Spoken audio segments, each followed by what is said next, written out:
नमस्कार, खबरों के इस बुलेटिन में तुहाडा स्वागत है। मैं परमिंदर सिंह। पहला एक नज़र हुण तक दीआं चोणवीआं खबरां ते।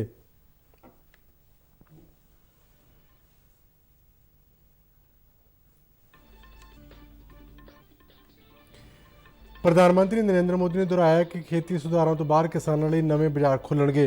फिक्की की 93ਵੀਂ सालाना आम सभा ते सालाना कन्वेंशन ਨੂੰ ਸੰਬੋਧਨ ਕਰਦਿਆਂ प्रधानमंत्री ने कहा कि खेती सैक्टर ते इस नाल जुड़े खेती मूल ढांचा food processing storage cold chain आर सैक्टरों में जो दीवार बनी हुई है उसनूं हटाया जा रहा है।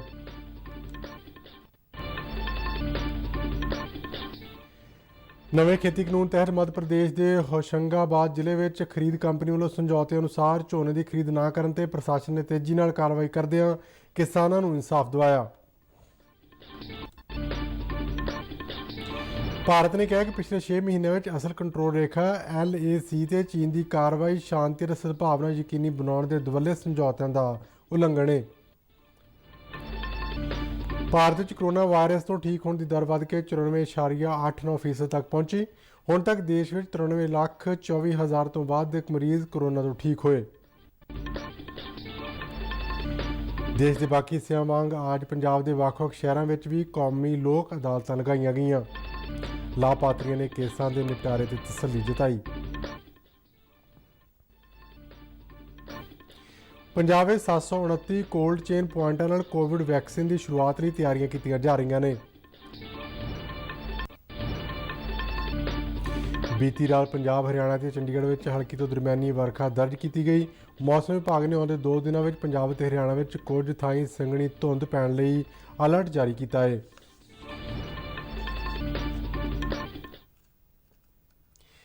ते हुण खबरां विस्तार नाल।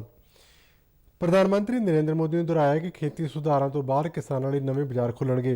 अज फिक्की की 93ਵੀਂ सालाना आम सभा ते सालाना कन्वेंशन ਨੂੰ ਸੰਬੋਧਨ करदे उन्होंने कहा कि खेती सैक्टर ते इस नाल जुड़े खेती मूल ढांचा food processing storage cold chain आर सैक्टरों में जो दीवार बनी सी उसनूं हटाया जा रहा है। प्रधानमंत्री ने कहा कि खेती सुधारों तो बाद किसानों को नवे बाजार मिलणगे, नवे बदल खुलणगे, तैक्नोलॉजी का लाभ मिलेगा तो देश का कोल्ड स्टोरेज और मूल ढांचा आधुनिक बनेगा। उन्होंने कहा कि इस सब नाल खेती खेत्र में वधेरे निवेश होवेगा तो इसका फायदा सब तो वध देश के किसान नूं होवेगा।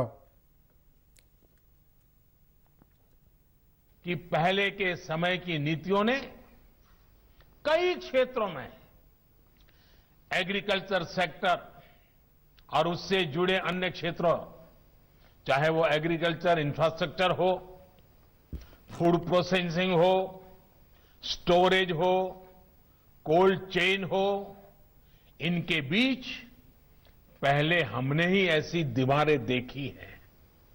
अब ये सभी दीवारें हटाई जा रही हैं, सभी अड़चनें हटाई जा रही हैं। इन दीवारों के हटने के बाद, इन रिफॉर्म्स के बाद किसानों को नए बाजार मिलेंगे, नए विकल्प मिलेंगे, उन्हें टेक्नोलॉजी का ज्यादा लाभ मिलेगा। प्रधानमंत्री ने कहा कि दुनिया का विश्वास जो पिछले 6 सालों दौरान भारत से बने सी बीते महीनों में होर ज़्यादा मजबूत होया है। उन्होंने कहा कि FDI होवे या FPI विदेशी निवेशकों ने भारत में रिकॉर्ड निवेश किया है और लगातार कर रहे हैं। उन्होंने कहा कि इस महामारी के समय भारत ने अपने नागरिकों के जीवन में सर्वोच्च पहल दी है तो वध तो वध लोगों का जीवन बचाया है।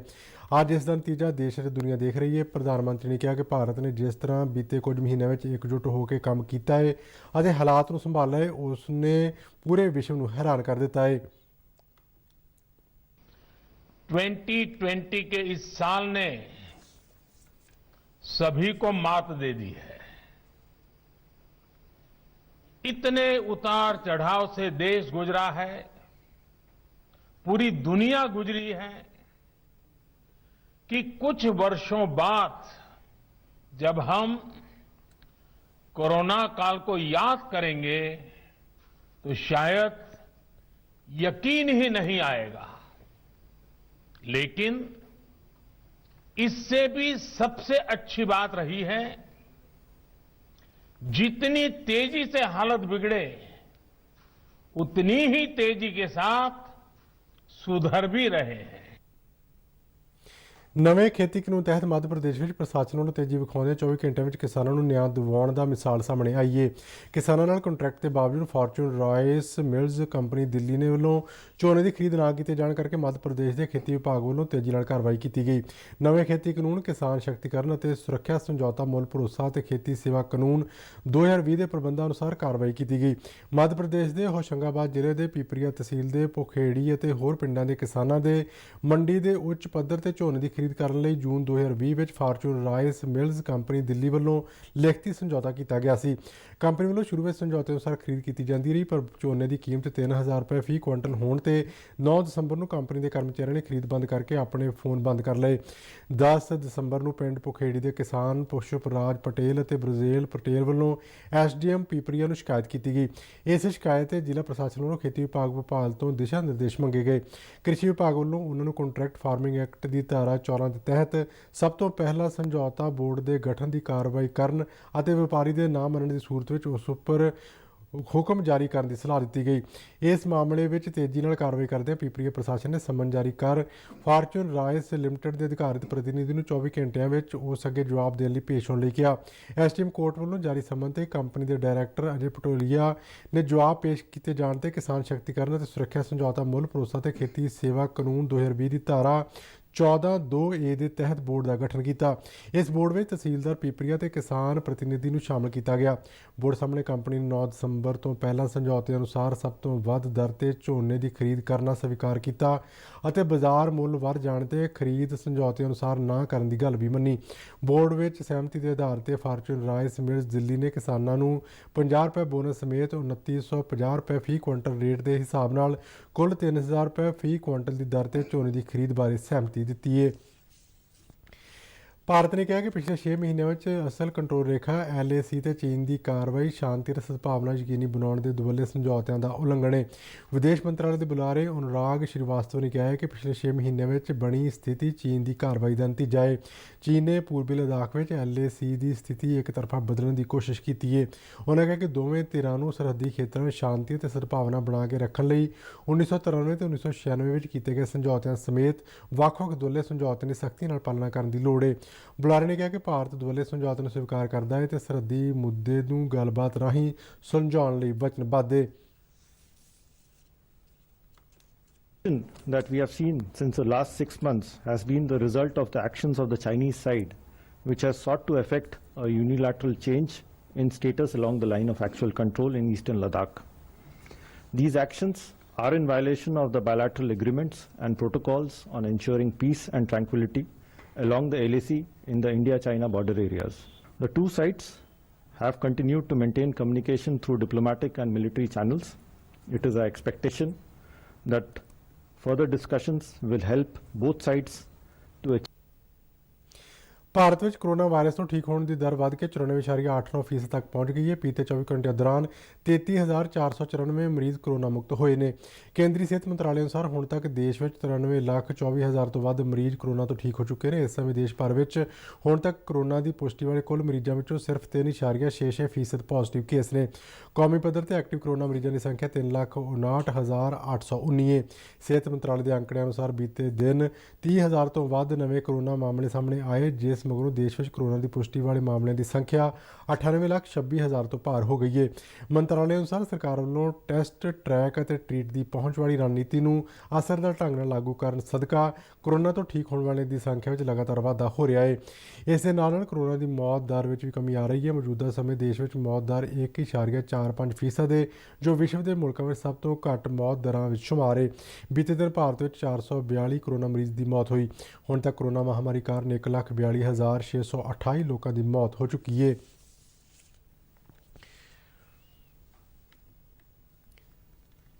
ਦੇਸ਼ ਦੇ ਬਾਕੀ ਹਿੱਸਿਆਂ ਵਾਂਗ ਅੱਜ ਪੰਜਾਬ ਵਿੱਚ ਵੀ ਵੱਖ-ਵੱਖ ਸ਼ਹਿਰਾਂ ਵਿੱਚ ਕੌਮੀ ਲੋਕ ਅਦਾਲਤਾਂ ਲਗਾਈਆਂ ਗਈਆਂ। ਮੋਹਾਲੀ ਜ਼ਿਲ੍ਹੇ ਦੇ ਡੇਰਾਬੱਸੀ, ਖਰੜ ਅਤੇ ਮੋਹਾਲੀ ਸਥਿਤ ਜੁਡੀਸ਼ੀਅਲ ਕੋਰਟਾਂ ਵਿੱਚ ਲਗਾਈਆਂ ਗਈਆਂ ਇਹਨਾਂ ਕੌਮੀ ਅਦਾਲਤਾਂ ਵਿੱਚ ਕੋਈ 2066 ਕੇਸ ਸੁਣਵਾਈ ਲਈ ਆਏ।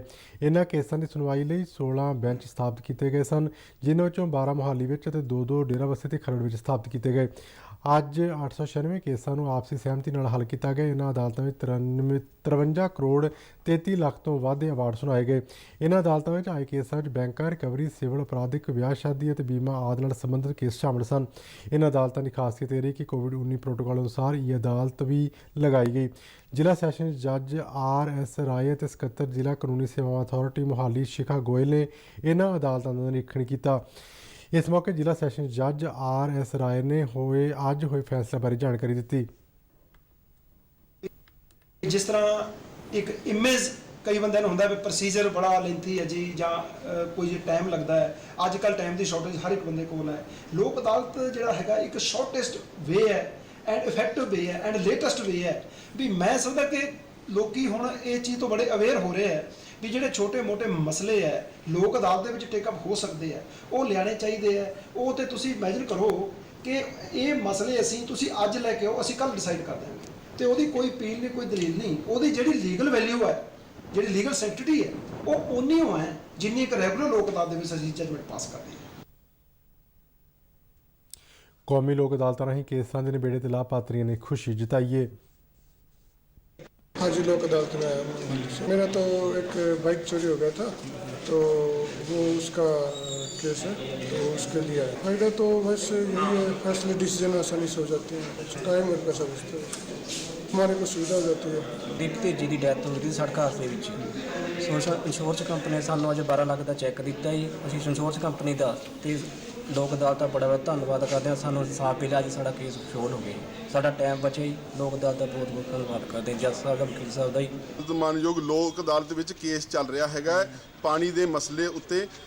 ਪਾਣੀ ਦੇ ਰੇਟ ਜਿਹੜੇ 2 ਰੇਟ ਕੀਤੇ ਹੋਏ ਨੇ ਸਰ। ਜਿਹੜਾ ਸਾਡਾ ਕੇਸ ਹੈਗਾ ਅੱਜ ਉਹਦੇ ਤੇ ਸੀਗਾ, ਗਵਾਹੀਆਂ ਤੇ ਸੀਗਾ ਤੇ ਜਦੋਂ ਸਾਡੇ ਵਕੀਲ ਸਾਹਿਬ ਨੇ ਉੱਥੇ ਬਹਿਸ ਕੀਤੀ ਹੈ, ਜਦੋਂ ਕਿ ਗਮਾਂਡਾ ਆਪਣੇ ਗਲੋਂ ਲਾਂਦਾ ਗੱਲ, ਕਿਉਂ ਕਹਿੰਦੇ ਜੀ ਕਾਰਪੋਰੇਸ਼ਨ ਵਾਲੇ ਹੈਂਡ ਓਵਰ ਟੇਕ ਓਵਰ। ਕੌਮੀ ਕਾਨੂੰਨੀ ਸੇਵਾਵਾਂ ਅਥਾਰਟੀ ਅਤੇ ਪੰਜਾਬ ਰਾਜ ਕਾਨੂੰਨੀ ਸੇਵਾਵਾਂ ਅਥਾਰਟੀ ਵੱਲੋਂ ਅੱਜ ਬਠਿੰਡਾ ਵਿੱਚ ਕੌਮੀ ਲੋਕ ਅਦਾਲਤ ਲਗਾਈ ਗਈ। ਕੋਵਿਡ-19 ਕਾਰਨ ਲਗਾਏ ਗਏ ਲਾਕਡਾਊਨ ਦੇ ਹਟਣ ਤੋਂ ਬਾਅਦ ਆਯੋਜਿਤ ਇਸ ਪਹਿਲੀ ਲੋਕ ਅਦਾਲਤ ਵਿੱਚ ਜ਼ਿਆਦਾਤਰ ਪਰਿਵਾਰਕ ਝਗੜਿਆਂ ਦੇ ਫੈਸਲੇ ਕਰਵਾਏ ਗਏ। ਸਿਵਲ ਜੱਜ CJM ਕੰਮ ਸਕੱਤਰ ਜ਼ਿਲ੍ਹਾ ਕਾਨੂੰਨੀ ਸੇਵਾਵਾਂ ਅਥਾਰਟੀ ਅਸ਼ੋਕ ਚੌਹਾਨ ਨੇ ਦੱਸਿਆ ਕਿ ਲੋਕ ਅਦਾਲਤਾਂ ਵਿੱਚ ਘਰੇਲੂ ਝਗੜਿਆਂ, ਪੈਸੇ ਦੇ ਲੈਣ ਦੇਣ ਵਾਲੇ ਕੇਸਾਂ ਤੇ ਹਰ ਉਸ ਕੇਸ ਨੂੰ ਲਿਆ ਜਾਂਦਾ ਹੈ ਜਿਸ ਵਿੱਚ ਰਾਜ਼ੀਨਾਮਾ ਕਰਵਾਉਣ ਦੀ ਗੁੰਜਾਇਸ਼ ਹੋਵੇ। ਉਹਨਾਂ ਦੱਸਿਆ ਕਿ ਲੋਕ ਅਦਾਲਤਾਂ ਨਾਲ ਜਿੱਥੇ ਕੇਸਾਂ ਦਾ ਨਿਪਟਾਰਾ ਛੇਤੀ ਹੁੰਦਾ ਹੈ, ਉੱਥੇ ਕੇਸ ਲੜ ਰਹੀਆਂ ਦੋਵੇਂ ਪਾਰਟੀਆਂ ਵਿੱਚ ਆਪਸੀ ਰੰਜਿਸ਼ ਵੀ ਘਟਦੀ ਹੈ। ਉਹਨਾਂ ਕਿਹਾ ਕਿ ਲੋਕ ਅਦਾਲਤਾਂ ਨਾਲ ਸਮੇਂ ਦੀ ਬਚਤ ਹੁੰਦੀ ਹੈ। ਅਸ਼ੋਕ ਕੁਮਾਰ ਨੇ ਦੱਸਿਆ ਕਿ ਇਹਨਾਂ ਲੋਕ ਅਦਾਲਤਾਂ ਸੰਬੰਧੀ ਆਮ ਲੋਕਾਂ ਨੂੰ ਜਾਗਰੂਕ ਕਰਨ ਲਈ ਸਮੇਂ-ਸਮੇਂ 'ਤੇ ਪ੍ਰਚਾਰ ਵੀ ਕੀਤਾ ਜਾਂਦਾ ਹੈ ਤਾਂ ਜੋ ਵੱਧ ਤੋਂ ਵੱਧ ਲੋਕਾਂ ਨੂੰ ਇਹਨਾਂ ਅਦਾਲਤਾਂ ਦਾ ਲਾਭ ਲੈ ਸਕਣ ਅਤੇ ਕੇਸਾਂ ਦਾ ਨਿਪਟਾਰਾ ਸੁਖਾਲੇ ਢੰਗ ਨਾਲ ਕਰ ਸਕਣ। ਇਹ ਲੋਕ ਅਦਾਲਤ ਫਰੂਟਫੁਲ ਸਾਬਤ ਹੁੰਦੀ ਹੈ ਕਿਉਂਕਿ ਇੱਕ ਲੋਕ ਅਦਾਲਤ ਦਾ ਇਹ ਫਾਇਦਾ ਹੈ ਕਿ ਇਹਦੇ ਵਿੱਚ ਜਿਹੜਾ ਆਪਾਂ ਝਗੜੇ ਦਾ ਫੈਸਲਾ ਹੁੰਦਾ ਉਹਦੇ ਵਿੱਚ ਦੋਨੋਂ ਪਾਰਟੀਆਂ ਆਪਣੇ ਆਪ ਨੂੰ ਜਿੱਤਿਆ ਹੋਇਆ ਮਹਿਸੂਸ ਕਰਦੀਆਂ। ਜਨਰਲੀ ਇਹ ਹੈ ਵੀ ਕੋਰਟ ਦੇ ਵਿੱਚ ਇੱਕ ਪਾਰਟੀ ਜਿਹੜੀ ਜਿੱਤਦੀ ਹੈ ਉਹ ਕਹਿੰਦੀ ਮੈਂ ਸੈਟੀਸਫਾਈਡ ਹਾਂ, ਜਿਹੜੀ ਪਾਰਟੀ ਹਾਰਦੀ ਹੈ ਉਹਨੂੰ ਇਹ ਫੀਲ ਹੁੰਦਾ ਕਿ ਮੇਰਾ ਜੀ ਸੁਣਵਾਈ ਪ੍ਰੋਪਰ ਨਹੀਂ ਹੋਈ ਡਿਊ ਟੂ ਵਨ ਰੀਜ਼ਨ ਔਰ ਦੀ ਅਦਰ। ਪੰਜਾਬ ਵਿੱਚ 729 ਕੋਲਡ ਚੇਨ ਪੁਆਇੰਟਾਂ ਨਾਲ ਕੋਵਿਡ ਵੈਕਸੀਨ ਦੀ ਸ਼ੁਰੂਆਤ ਲਈ ਤਿਆਰੀਆਂ ਕੀਤੀਆਂ ਜਾ ਰਹੀਆਂ ਨੇ। ਪੰਜਾਬ ਦੇ ਮੁੱਖ ਮੰਤਰੀ ਕੈਪਟਨ ਅਮਰਿੰਦਰ ਸਿੰਘ ਨੇ ਸਿਹਤ ਵਿਭਾਗ ਨੂੰ ਕੋਵਿਡ ਵੈਕਸੀਨ ਦੀ ਵਰਤੋਂ ਲਈ ਸੂਬੇ ਦੀ ਰਣਨੀਤੀ ਵਿੱਚ ਦੂਜੇ ਸੀਰੋ ਸਰਵੇਖਣ ਲਈ ਨਤੀਜੇ ਸ਼ਾਮਲ ਕਰਨ ਦੇ ਨਿਰਦੇਸ਼ ਦਿੱਤੇ ਨੇ ਤਾਂ ਜੋ ਉੱਚ ਜੋਖਮ ਵਾਲੀ ਆਬਾਦੀ ਨੂੰ ਤਰਜੀਹੀ ਆਧਾਰ 'ਤੇ ਕਵਰ ਕੀਤਾ ਜਾ ਸਕੇ। ਸੂਬੇ ਵਿੱਚ ਕੋਵਿਡ ਸਥਿਤੀ ਦੀ ਸਮੀਖਿਆ ਲਈ ਇੱਕ ਉੱਚ ਪੱਧਰੀ ਵਰਚੁਅਲ ਮੀਟਿੰਗ ਵਿੱਚ ਮੁੱਖ ਮੰਤਰੀ ਨੇ ਤਰਜੀਹੀ ਆਧਾਰ 'ਤੇ ਤਿਆਰ ਸੂਚੀਆਂ ਅਤੇ ਡਾਟਾਬੇਸ, ਕੋਲਡ ਚੇਨ ਪ੍ਰਬੰਧਨ ਲਈ ਬੁਨਿਆਦੀ ਢਾਂਚੇ, ਟੀਕਾਕਰਨ ਵਾਲਿਆਂ ਦੀ ਪਛਾਣ ਅਤੇ ਸਿਖਲਾਈ ਦੇ ਰੂਪ ਵਿੱਚ ਵੈਕਸੀਨ ਦੀ ਸ਼ੁਰੂਆਤ ਲਈ ਸੂਬੇ ਦੀਆਂ ਤਿਆਰੀਆਂ ਦਾ ਜ਼ਿਕਰ ਕੀਤਾ। ਕੈਪਟਨ ਅਮਰਿੰਦਰ ਸਿੰਘ ਨੇ ਕਿਹਾ ਕਿ ਟੀਕਾਕਰਨ ਅਤੇ ਟੀਕਾਕਰਨ ਵਾਲੀ ਥਾਂ ਦੀ ਸੁਰੱਖਿਆ ਕਰਨ ਤੋਂ ਇਲਾਵਾ ਸਹੀ ਅਤੇ ਸਮੇਂ ਸਿਰ ਜਾਣਕਾਰੀ ਦਾ ਆਦਾਨ ਪ੍ਰਦਾਨ ਵੈਕਸੀਨ ਦੀ ਸਹੀ ਵਰਤੋਂ ਲਈ ਮਹੱਤਵਪੂਰਨ ਨੇ ਜਿਸ ਤੇ ਭਾਰਤ ਵਿੱਚ ਜਲਦ ਉਪਲਬਧ ਹੋਣ ਦੀ ਉਮੀਦ ਹੈ। ਉਹਨਾਂ ਦੱਸਿਆ ਕਿ ਪੰਜਾਬ ਵਿੱਚ ਵੈਕਸੀਨ ਦੀ ਵੰਡ ਲਈ ਇੱਕ ਸੂਬਾ ਪੱਧਰੀ, 22 ਜ਼ਿਲ੍ਹਾ ਪੱਧਰੀ ਅਤੇ 127 ਬਲਾਕ ਪੱਧਰੀ ਵੈਕਸੀਨ ਸਟੋਰ ਤਿਆਰ ਕੀਤੇ ਜਾ ਰਹੇ ਨੇ। ਇਹਨਾਂ ਲਈ 570 ਕੋਲਡ ਚੇਨ ਪੁਆਇੰਟ ਹੋਣਗੇ। ਫਿਰੋਜ਼ਪੁਰ ਵਿੱਚ ਇੱਕ ਵਾਕ-ਇਨ ਫਰੀਜ਼ਰ ਤੋਂ ਇਲਾਵਾ ਭਾਰਤ ਸਰਕਾਰ ਨੇ ਚੰਡੀਗੜ੍ਹ ਵਿੱਚ ਇੱਕ ਅਜਿਹਾ ਵਾਕ-ਇਨ ਫਰੀਜ਼ਰ ਮੁਹੱਈਆ ਕਰਾਉਣ ਦਾ ਫੈਸਲਾ ਕੀਤਾ ਹੈ। ਇਸ ਤੋਂ ਇਲਾਵਾ ਸੂਬੇ ਕੋਲ ਅੰਮ੍ਰਿਤਸਰ, ਹੁਸ਼ਿਆਰਪੁਰ ਅਤੇ ਫਿਰੋਜ਼ਪੁਰ ਵਿੱਚ ਇੱਕ ਵਾਕ-ਇਨ ਕੂਲਰ ਹੋਵੇਗਾ ਅਤੇ ਕੇਂਦਰ ਤੋਂ ਹੋਰ ਪ੍ਰਾਪਤ ਕੀਤੇ ਜਾਣਗੇ। ਇਸ ਤੋਂ ਇਲਾਵਾ ਸੂਬੇ ਕੋਲ 1165 ਆਈਸ ਲਾਈਨਡ ਰੈਫਰੀਜਰੇਟਰ ਅਤੇ 1079 ਡੀ ਫਰੀਜ਼ਰ ਵੀ ਨੇ। ਕੇਂਦਰ ਸਰਕਾਰ ਦੇ ਦਿਸ਼ਾ ਨਿਰਦੇਸ਼ਾਂ ਅਨੁਸਾਰ ਪਹਿਲੇ ਪੜਾਅ ਦੇ ਟੀਕਾਕਰਨ ਲਈ ਸੂਬਾ ਸਰਕਾਰਾਂ ਵੱਲੋਂ ਤਕਰੀਬਨ 1,25,000 ਹੈਲਥ ਕੇਅਰ ਵਰਕਰ ਜਿਨ੍ਹਾਂ ਵਿੱਚ ਸਰਕਾਰੀ ਅਤੇ ਨਿੱਜੀ ਵਰਕਰ ਸ਼ਾਮਲ ਨੇ ਦਾ ਡਾਟਾ ਤਿਆਰ ਕੀਤਾ ਗਿਆ ਹੈ।